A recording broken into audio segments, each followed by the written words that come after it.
when I started, it was a fontographer, like back in the days.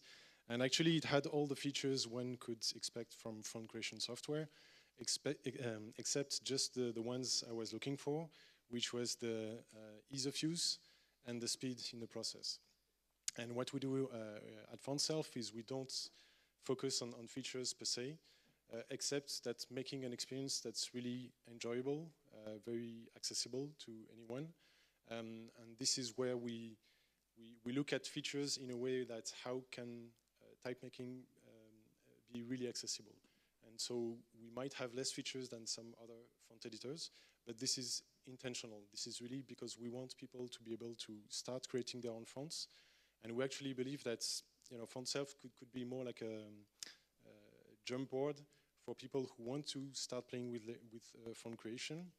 And the ones who really want to go deeper, we are more than happy to tell them there are more advanced tools on the market to go and to go deeply if you want to specialize here. But yeah, I think ease and speed was really what we were. When you started to work on the... we actually started 20 years ago, so about the same time as Glyphs. Yes, wow, yeah. And I will have a last question for you guys for this slide, just one, because you're the one you already, the last one, more or less reply. How many people in your teams? Yes, how many you are at FontSelf? So Mohamed is... Where is? Yeah. So you have say hello. Half the company, and you have the other half here. Two person. Two people, yes, and we are working with a lot of different people. So creatives on content, and sometimes with other engineers as well. Okay. But yeah, it's basically a team of two people. On you, you have the microphone.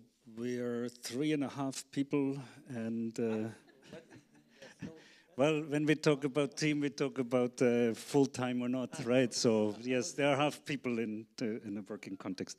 Plus, we have and an undefined number of outside contributors who occasionally contribute. It's usually 3 or 4 extra people.